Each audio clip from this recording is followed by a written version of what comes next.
State sentinel में आपका स्वागत। मैं हूं रविंद्र सिंह। जब से ये खबर आई है कि देवेंद्र सिंह राणा नेशनल कॉन्फ्रेंस से रिजाइन कर भारतीय जनता पार्टी ज्वाइन करेंगे, आज उन्होंने ज्वाइन कर भी लिया, तब से हम भी यही कह रहे हैं। हम कहते हैं जनाब, नेशनल कॉन्फ्रेंस को बहुत बड़ा नुकसान हो जाएगा और भारतीय जनता पार्टी को मजबूत होगी जम्मू में, ऐसा हम लोगों ने भी कहा। क्या सोचते हैं जो लोग नेशनल कॉन्फ्रेंस के साथ जुड़े हुए हैं, जहाँ कई समय उन्होंने नेशनल कॉन्फ्रेंस निकाला है, वो क्या सोचते हैं? आज वो नेशनल कॉन्फ्रेंस में नहीं है, लेकिन अच्छी तरह से जानते हैं एनसी को। वो क्या सोचते हैं कि ये सच है?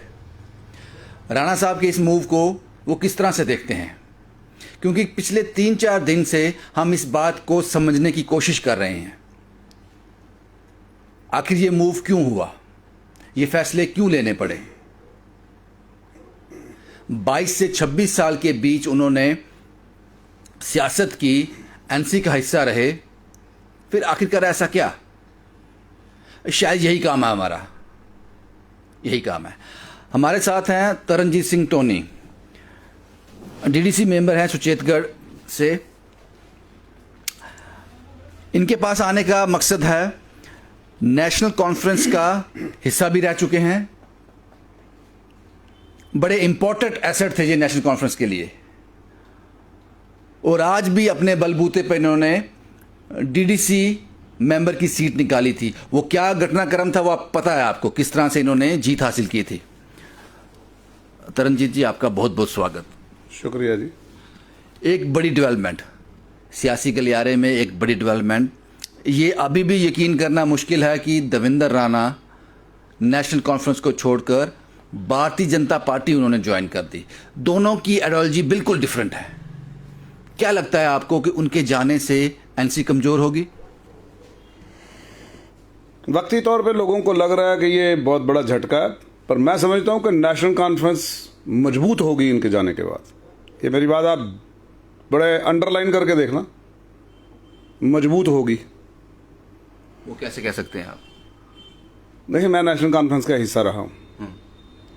बहुत से वो लोग जो उमर अब्दुल्ला तक पहुंचना चाहते थे, they were always cut to size, कि कोई डायरेक्ट ना मिल जाए वहाँ पे। और उमर अब्दुल्ला जी ने खुद वर्किंग कमेटी में, जहाँ मैं खुद मौजूद था, वहाँ कह रखा था कि I will not change Devendra Rana come what may.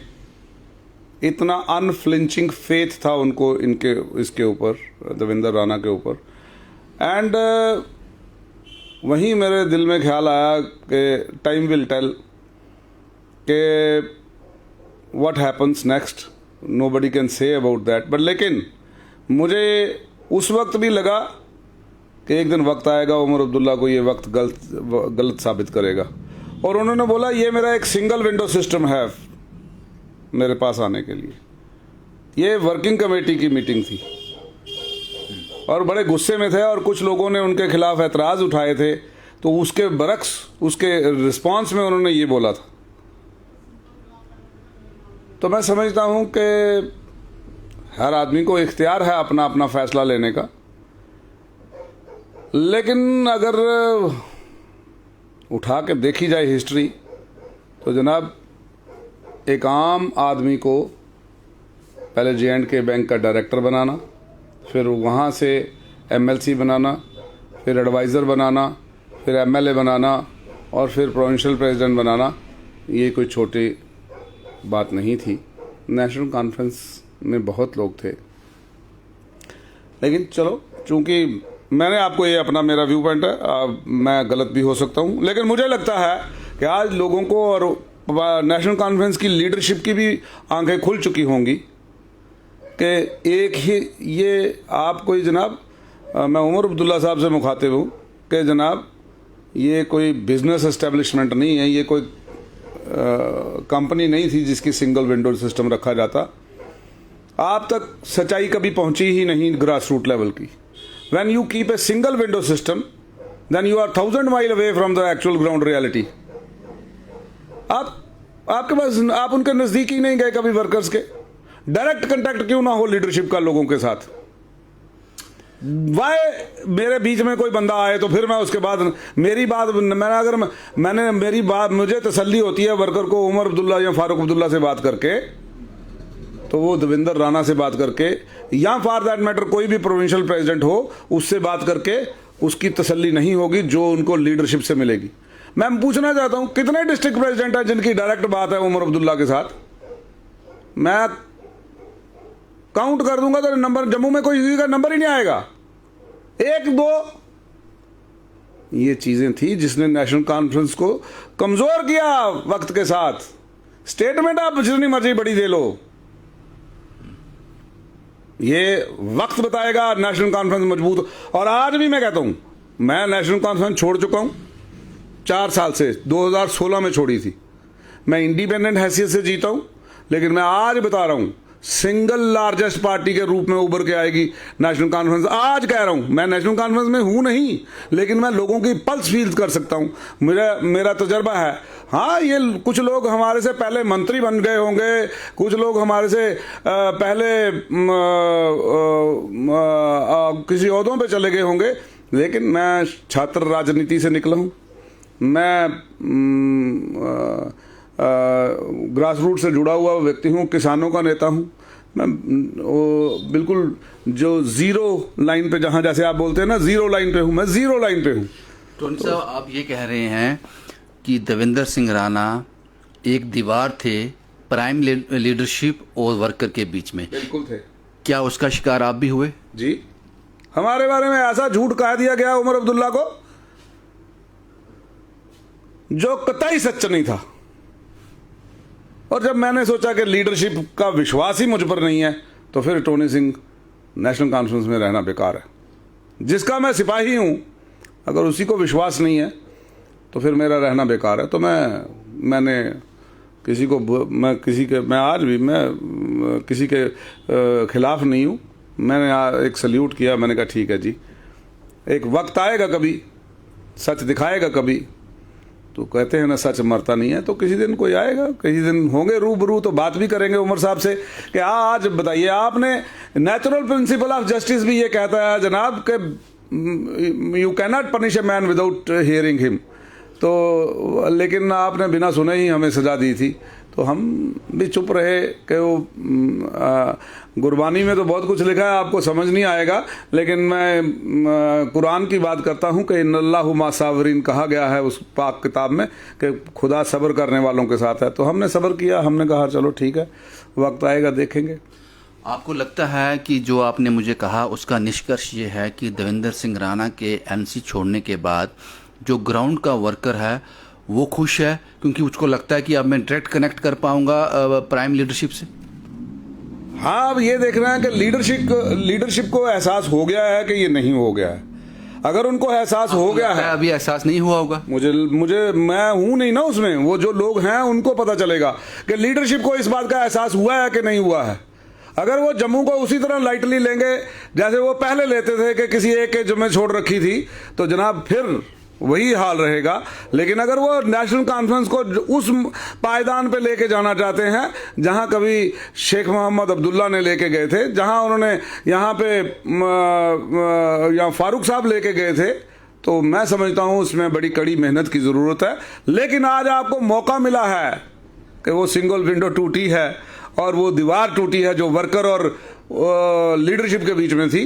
तो मैं समझता हूं कि आज मौका है एक आम वर्कर को उनसे बात करने का, रूबरू होने का, और सच बात करें, चमचागिरी मत करें, चिकनी चुपड़ी बातें मत करें। उसमें लीडरशिप कभी आप ना अपनी बात कर पाओगे ना सुधार होगा। उसमें आपको कड़वी बात करनी पड़ेगी कि लीडरशिप के पास वो नंबर होना चाहिए ब्लॉक प्रेसिडेंट का, उसके धर्म के मुताबिक जिस दिन उसकी त्योहार आता है उस दिन उसको मुबारकबाद पहुंचनी चाहिए। ये बातें होनी चाहिए। ये जो दीवार आज गिरी है, जिसको आप दीवार कह रहे हो कि ये वर्कर और लीडरशिप के बीच दीवार थी, ये जो दीवार गिरी है, जो तरनजीत सिंह टोनी इस दीवार को लांघना चाहेंगे, वापस उस पार जाना चाहेंगे? नहीं, मैं अब एक आज़ाद इंडिपेंडेंट कैंडिडेट के हैसियत से जीत के आया हूँ। अब मेरा एक रैंक एंड फाइल है, चाहे छोटा है, I am a small man in politics, पर वो छोटा है तो वहाँ है। हमने इस स्मॉल आदमी को देखा था जब टीडीसी के चुनाव आपने जीते नहीं थे, आपने जीत छीनी थी।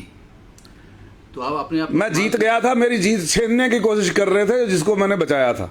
आप इस तरह रखें बातों की छोटी सी आगे पीछे होने से बात का मतलब उलट जाता है। मैंने छीनी नहीं थी, वो मेरी थी। अपने आप को छोटा मत कहें। नहीं, मैं क्योंकि I am a small worker, तो मैं वर्कर ही रहना। पॉसिबिलिटी है वापस दीवार लांघने की, उस पार जाने की? नहीं, मेरी वेल विशेस, मेरी good wishes always. Farooq Abdullah साहब आज कहें मैं गर्दन काट के प्लेट में रख के दे दूंगा उनको, ठीक है। लेकिन अब ये है कि अब मैं रैंक एंड फाइल है, मैं उनको पूछे बगैर कहीं कोई फैसला नहीं ले सकता। मेरे लोग जो फैसला करेंगे मैं उनके साथ। अगर आप कोई आता है, कोई सुझाव वहां से आता है, कोई ऑफर आता है, आपको इनवाइट करते हैं, आपको मिलना चाहते हैं, आपसे मीटिंग करना चाहते हैं, तो तरनजीत स्टोंगी अपने आप को क्या जवाब है? मेरे I always consider Farooq Abdullah as one of the tallest leader of the country. काम जो मर्जी दुनिया कहे, फारूक अब्दुल्ला का कोई मैच नहीं है आज की डेट में भी। मैं आपको कहूं कोई मैच नहीं है फारूक अब्दुल्ला साहब का। उमर अब्दुल्ला साहब इज एन ऑनेस्ट मैन। मैं जो है सच्चाई वो मैं कहूँ, वो बेबाकी से बात करने का अंदाज है उमर अब्दुल्ला साहब का। हाँ, वो यहां धोखा खा गए, ये अलग बात है।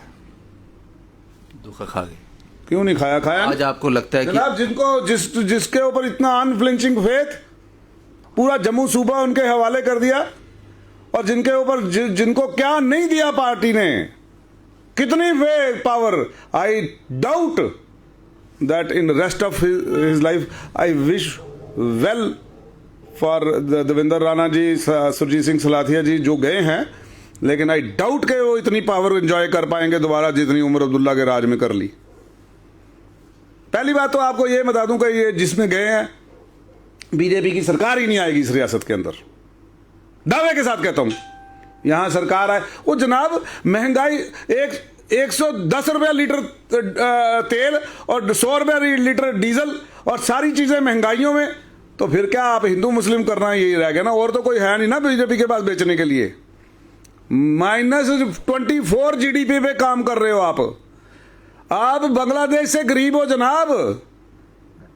किसानों की हालत देखो क्या है, गाड़ियां चढ़ाई जा रही हैं किसानों के ऊपर, पीसफुल आंदोलन के ऊपर, और आज दिन तक लोग, सुप्रीम कोर्ट ने इंटरवीन किया तब जाके उसको अरेस्ट किया, उसके कल्प्रिट को, मंत्री के बेटे को, और मंत्री ने आज दिन तक रेजिग्नेशन नहीं किया। और कहां ये मांग करते थे जब मनमोहन सिंह की सरकार होती थी, ये एक झूठा केस 2G स्पेक्ट्रम जो बाद में बिल्कुल गलत साबित हुआ कोर्ट में, एक साजिश के तहत सबको बाहर भी निकाला, जेल भी खाई, लेकिन वो वही सरकार थी जो मनमोहन सिंह की honest, he was an honest prime minister of the country who believed in the law of the land.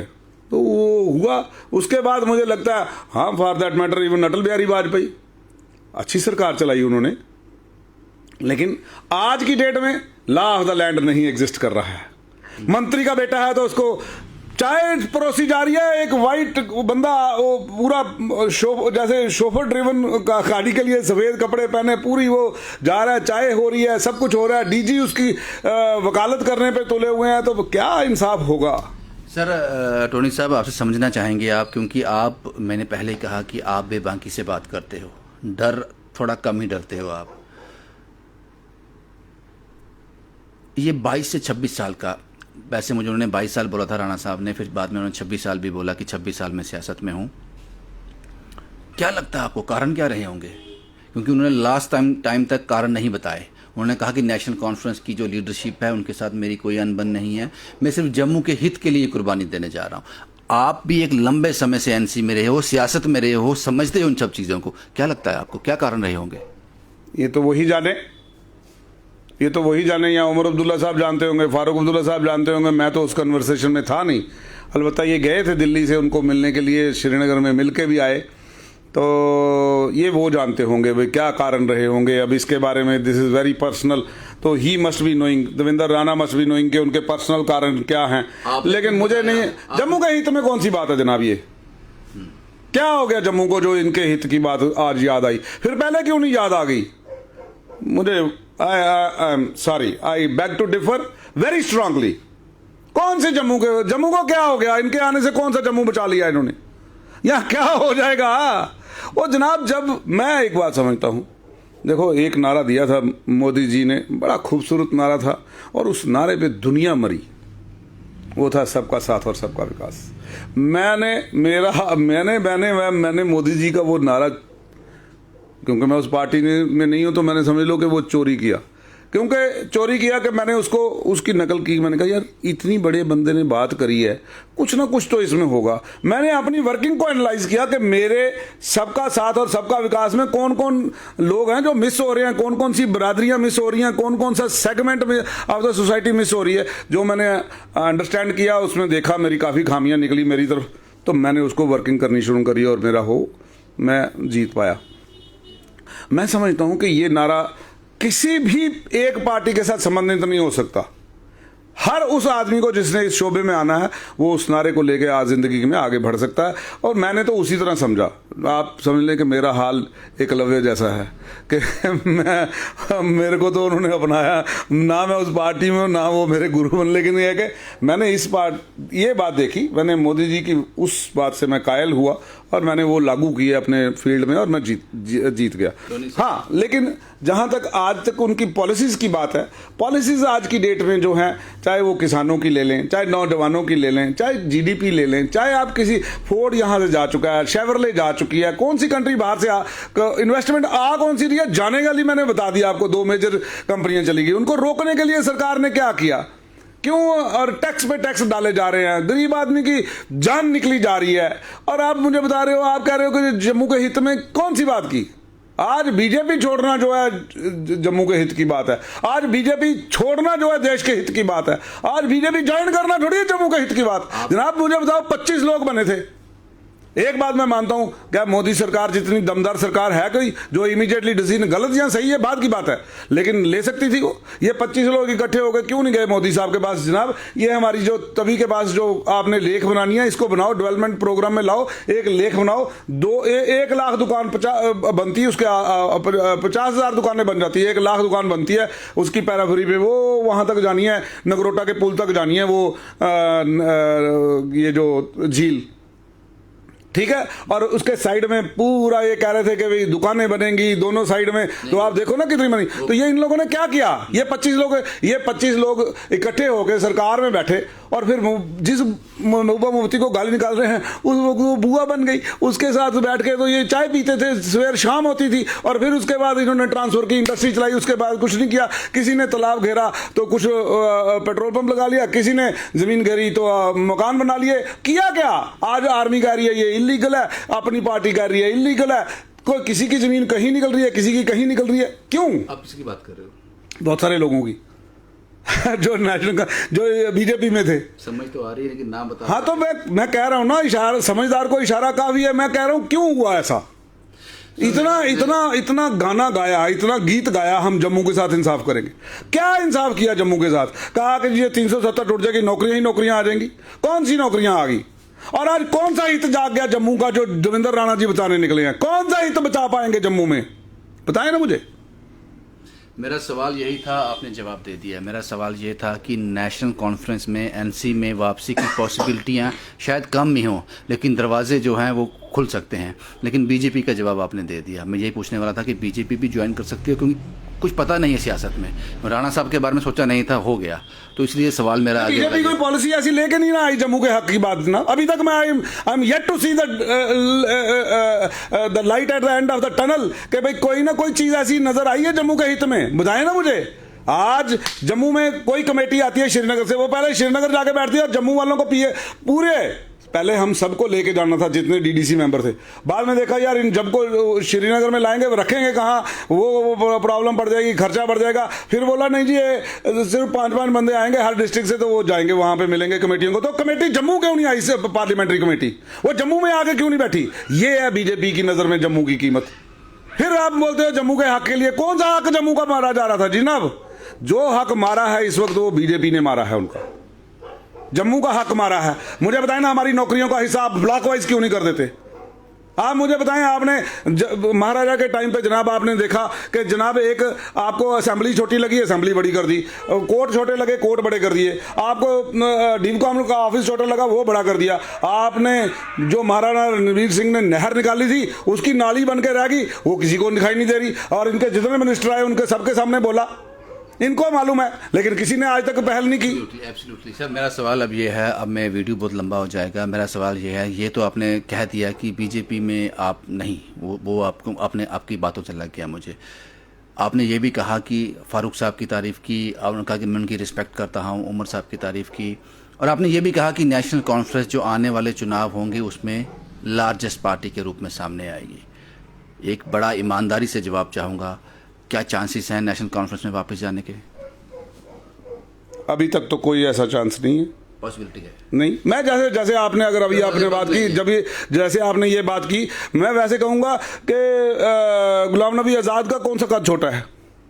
उन्होंने एज ए चीफ मिनिस्टर कौन सा काम नहीं किया? मैं चीफ मिनिस्टर्स की बात कर रहा हूँ ना, तो चीफ मिनिस्टर में उन्होंने एक बहुत बड़ा काम किया जब when he was the chief minister. मैंने as a chief minister performance के हिसाब से जो बात कही है, वो उमर जो है आज़ाद का काम भी, आज़ाद साहब का काम भी तो बोलता है जम्मू कश्मीर के अंदर कि जो उनका टेन्योर रहा वो भी एक वर्किंग स्टाइल, हार्ड वर्कर थे, ग्राउंड से जुड़े हुए नेता थे, वो भी हैं। पर मैं वैसे एक जनरल बात करने में वो कह रहा था, मेरा उसका ये मतलब ना निकाला जाए कि मैं नेशनल कॉन्फ्रेंस की तरफ जा रहा हूँ। मैं आज की डेट में मकसद जनता की सेवा करनी, जनता की सेवा करनी मकसद चाहिए। पार्टी चाहे कोई भी हो, काम करने की नीयत होनी चाहिए, निशान चाहे कोई भी हो।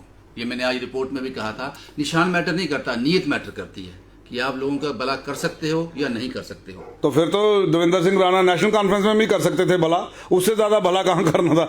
भला तो वो भला अपने अपने बात कर रहे हैं आज तक पॉलिटिशियन, ये अपने भले की बात हो रही है। लोगों के भले की बात कौन कर रहा है जनाब? मैं इस बात से तंग आ गया हूं। कौन जम्मू की बात कर रहा है? करें बात जम्मू की, लाएं जम्मू के लिए प्लान कि जनाब ये हम कल लेख का काम शुरू करने लगे हैं। जनाब हम आज, आपने इतने साल राज किया, यहाँ पे पूरी सरकार चलाई पीडीपी के साथ मिलकर, तब कोई नहीं याद आया? जब पूरे ये गवर्नर 3 बदल दिए हैं यहाँ पे जहां, तब किसी ने याद नहीं आया? आज भी ब्यूरोक्रेसी हावी है, आज भी कोई काम नहीं हो रहा। खुद इनके मंत्री कह रहे हैं, खुद बाहर से आए, खुद इनके लोग कह रहे हैं कि ब्यूरोक्रेसी बहुत हावी है। कौन सरकार चला रहा है? क्या गवर्नर साहब किसके आदमी है? बीजेपी के आदमी नहीं है वो। इससे पहले वो बीजेपी के थे और बाद में भी बीजेपी के हैं। He is being projected as future chief minister of UP. तो हम कह रहे हैं कि जनाब आज भी बीजेपी सरकार चला रही है, बीजेपी अपना पल्ला नहीं डाल सकती। आज जितनी महंगाई हुई है उसके लिए ये जिम्मेदार है। पेट्रोल डीजल सब कुछ, किसानों की बुरी हालत के लिए देश भर में और जम्मू कश्मीर में। जनाब आप मुझे मत छेड़े, मैं बड़ा दुखी हूं। मैं इस मामले में जब कोई कहता है मैं जम्मू के हित में, मुझे आग लग जाती है अंदर से जनाब। ऐसा नहीं है, बीजेपी में भी कुछ लोग अच्छे थे, काम किया। जो ईस्ट में कौन था वो जो राजेश काम करता था जनाब, कुछ लोग थे जो काम करते थे। फॉर दैट मैटर जो भी थे यहाँ पे डिप्टी चीफ मिनिस्टर थे, उन्होंने जितना जितना हो सकता था किया है काम। पर मैं समझ रहा हूं कि एक बड़े लेवल पे जो कोशिश होनी चाहिए थी इनकी जुड़ के, कितने लीडर हैं, मैंने कितनी बार कहा कि जनाब आज जतिंदर सिंह साहब आके जम्मू में बैठे हैं, आम पब्लिक को सुने ना, फिर मुझे बताएं, मैं बताऊंगा जनाब ब्यूरोक्रेसी कहाँ नहीं सुन रही है आपकी। एब्सोल्युटली। तो वो तो कभी कोशिश नहीं की, फिर कैसे मान लूं कि जम्मू के हित की बात हो रही है? नहीं हो रही जनाब, जम्मू के हित की कोई बात नहीं कर रहा, सब अपने अपने हित की बात कर रहे हैं। It is a selfish move, it is all अपने लिए किया किसी ने जम्मू के लिए कुछ नहीं किया। और मैं जम्मू वालों को भी कहना चाहता हूं, जाग जाओ जाग जाओ और जाग जाओ। ये कोई आपके हित में कोई डिसीजन नहीं है, ये सब अपने अपने हित के डिसीजन की बात कर रहे हैं। अगर जम्मू के हित की बात करनी होती तो जनाब आज से सालों पहले कर ली होती। क्यों गए थे ये, क्या कर रहे थे इतनी जब आज जब उनको नजर आया कि उनकी कॉन्स्टिट्यूंसियां रिजर्व होने जा रही है, तो फिर ये फैसले लिए गए कि कहीं रिहेबिलिटेशन हो जाए। आई एम सॉरी, मुझे जनाब फिर मैं सच आखा तो भांबड़ मचदा, झूठ आखा तो तां कुछ बचदा ना। मैनू बुलाया करो ना, मैं कहता हूँ जनाब मैं ये झूठ से तंग हूँ, बस मुझे नहीं पसंद। हाँ आप बोलो जी, मैं यहाँ मेरा अब मैं मेरे यहाँ से मेरे अब मुझे लग रहा है कि वहीं के मेरी और कहीं भलाई हो सकती है, मैं वहाँ जा रहा हूँ, तो आप अपनी भलाई की बातें करें। आप जम्मू के नाम पे ये लीडरियां बंद कर दें, ये चोरी चकारी वाली लीडरियां, ये नहीं मानता मैं इनको, मैं सिरे से खारिज करता हूं। कोई जम्मू के हक में किसी ने कोई फैसला नहीं लिया, सेल्फ सेंटर्ड हक हैं वो उनके। अब आज जाके वहां पे बीजेपी के कमेंट्स पढ़ो, उनके जो लीडर हैं जिनके हक मारे जाने हैं, जिनकी जगह जिनके सरों के ऊपर आके बैठ जाना है इन्होंने। क्या जनाब क्या बात करते हो? ये कौन सी बात करते हो आप? रविंदर जी ਰੱਬ ਦਾ ਵਾਸਤਾ ਜੇ ਤੁਸੀਂ ਵੀ ਸੱਚ ਦੇ ਨਾਲ ਖੜੋਇਆ ਕਰੋ, ਤੁਸੀਂ खुद भी क्या करो, सारा साढ़े मुंह च ना घुआओ। यू ऑल्सो से समथिंग कि ये कहाँ से कह दिया किसी ने कि ये जम्मू के ये निशान मैटर नहीं करता। और जनाब नहीं मैटर करता तो फिर नेशनल कॉन्फ्रेंस क्या बुरी थी? पहले आपने नेशनल कॉन्फ्रेंस के हक में रह के, मैंने जम्मू के हक में बात की, मैंने नेशनल कॉन्फ्रेंस ज्वाइन कर ली। ਹੁਣ ਤੁਸੀਂ ਨੈਸ਼ਨਲ ਕਾਨਫਰੰਸ ਛੱਡ ਕੇ ਕਹਿੰਦੇ ਹੋ ਮੈਂ ਜੰਮੂ ਕੇ ਹਿੱਤ में। ਉਹ ਕਿੰਨੀ ਵਾਰੀ ਹਿੱਤ ਜੰਮੂ ਦਾ ਦੇਖਣਾ ਤੁਸੀਂ? मैंने पूछा था। मैं सर मैं I am a different man. मैं नहीं रह सकता अपने सच बोले बगैर। मैं इन बातों से मुझे चिढ़ है, मुझे नफरत है ऐसे झूठ से। मुझे नहीं लगता है जितने मैंने इंटरव्यू किए हैं इस टॉपिक को लेकर इतना खुले दिल से, इतना सच जो है किसी ने बोला होगा, और बेखौफ होकर बोला आपने। टोनी साहब, इसलिए हम आपके पास आए हैं, इसलिए हम आपका इंटरव्यू। शुक्रिया जनाब। हम अब उम्र हो चली है, मुझसे उम्र में छोटा है देवेंद्र राणा भाई, उम्र में मुझसे छोटा है वो। आज उसकी डेट ऑफ बर्थ पड़े लगी तो मैंने कहा ये तो उम्र से मुझसे भी छोटा है, तो इसलिए हमने भी वक्त दे चला। हम देख लें जितना हम कर सकते हैं हम करेंगे। जम्मू के लिए जान हाजिर है अपने जम्मू के लिए, और जम्मू को हम प्यार करते हैं, दिल से प्यार करते हैं, और हम फख्र समझते हैं कि जम्मू जो है एक हिंदुस्तान के, जब बात आती है तो जे पहले है, के बाद में है, जे हिंदुस्तान का ताज है जनाब। हम उस ताज का फख्र करते हैं, हम लॉ अबाइडिंग सिटीजन हैं। मैं आज कई लोगों को कहता हूँ, मैं कहा यार ये पार्टीबाजी से जोड़ के, अब जो स्वच्छ भारत है, अब इसको मोदी साहब के जोड़ कर, ये मोदी साहब के घर की सफाई तो नहीं है, ये हिंदुस्तान की सफाई की बात है। Let us all join hands. तो जहां अच्छी बात है वहां सारे साथ हैं, लेकिन जहां गलत बात है वहां अपोज भी करेंगे। मोदी साहब सिर्फ अब बीजेपी के नहीं है, he is kind of a father of the nation now. तो हम किसके आगे रोएंगे जनाब? ये नीचे गलत हो रहा है, ये उन्हीं को बताना है। शुक्रिया टोनी साहब हमसे बात करने के लिए। शायद जो मैं ढूंढ रहा था, जो मैं लोगों से बात कर रहा था, काफ़ी लीडर से बात की, उसमें एनसी की भी थे, बीजेपी थे, राणा साहब थे, सलाथिया साहब से, सबसे बात की, लेकिन जो मुझे लगता है मैं आप तक आज पहुंचा पाया, थोड़ी बहुत कामयाबी मिली उसमें। जो टोनी साहब ने कहा, इन्होंने कहा, ये कितना सच है कितना झूठ हमें पता नहीं, इन्होंने कहा कि देवेंद्र सिंह राणा के एनसी छोड़ के जाने से एनसी मजबूत हो गई। उसका रीज़न ये बताया कि जो ग्राउंड लेवल का वर्कर था वो अपनी लीडरशिप से मिल नहीं पा रहा था, बीच में देवेंद्र सिंह राणा दीवार थे। टोनी साहब ने ऐसा कहा क्योंकि ये नेशनल कॉन्फ्रेंस का हिस्सा रहे हैं, काफ़ी लंबे समय तक रहे हैं। लेकिन अब सवाल ये है कि जिस मंशा से, जिस नीयत से राणा साहब ने एनसी का दामन छोड़कर बीजेपी का दामन थामा है, हम उम्मीद करते हैं उनकी वो मंशा पूरी हो जाए। जो स्पेस उनको एनसी ने दी थी, बीजेपी उनको दे सके। जो जम्मू के हित की भी बात करने की कोशिश कर रहे हैं, हालांकि खुल के उस पर बात नहीं हो पा रही है कि वो क्या इश्यूज रहेंगे, वो पूरे हो जाएं। शुभम कुमार के साथ Ravindra Singh, the state sentinel के लिए।